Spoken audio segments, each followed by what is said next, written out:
Holidays-nale, adu namma GT Holidays da. GT Holidays, South India's #1 travel brand. You know you are special when you're with GT Holidays. 2026 சட்டமன்ற தேர்தல் நெருங்கி வரும் நிலையில் நாம் தமிழர் கட்சியின் பொதுக்குழு கூட்டம் அரசியல் வட்டாரத்தில் அதிக எதிர்பார்ப்பை ஏற்படுத்தியுள்ளது. இந்த நிலையில் நாம் தமிழர் கட்சி இதுவரை கடந்து வந்த பாதையை இப்போது பார்க்கலாம்.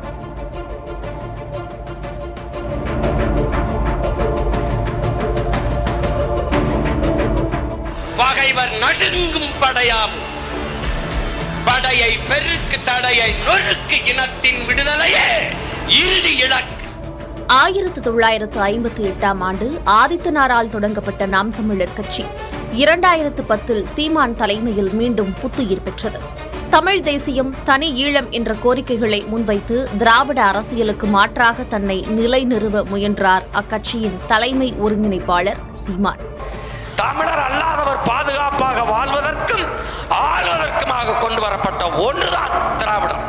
திராவிடம் என்ற ஒன்றே கிடையாது. 2011 சட்டமன்ற தேர்தல், 2014 நாடாளுமன்ற தேர்தல்களை தவிர்த்த சீமான் 2016 சட்டமன்ற தேர்தலில் 234 தொகுதிகளிலும் நாம் தமிழர் கட்சியை தனித்தே களமிறக்கினார். இதில் சீமான் உட்பட நாம் தமிழர் கட்சி சார்பில் போட்டியிட்ட அனைவரும் தோல்வியை சந்தித்தாலும் நாம் தமிழர் 1.7% வாக்குகளை பெற்றது. 2017ஆம் ஆண்டு நடைபெற்ற ஆர்கே நகர் இடைத்தேர்தலில் 2.15% வாக்குகளோடு 3வது இடம் பெற்றது.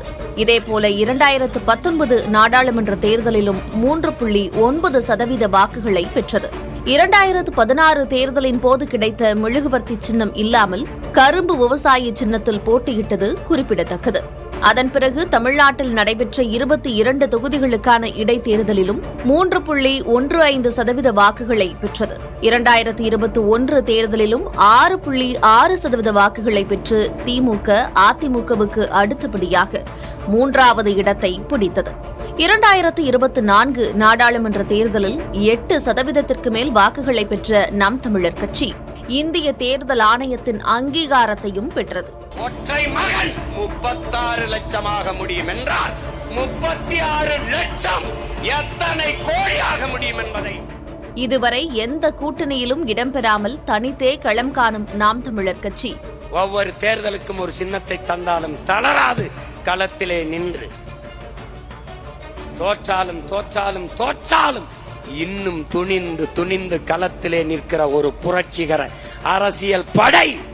2026 தேர்தலிலும் அதே வழியை பின்பற்ற முடிவு செய்துள்ளது.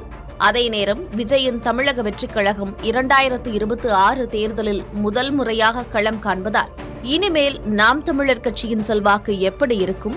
சாதனை படைக்குமா அல்லது சோதனை தொடருமா என்று மிகப்பெரிய கேள்வி எழுந்திருக்கிறது. Holidays-nale, adu namma GT Holidays da. GT Holidays, South India's #1 travel brand. You know you are special when you're with GT Holidays.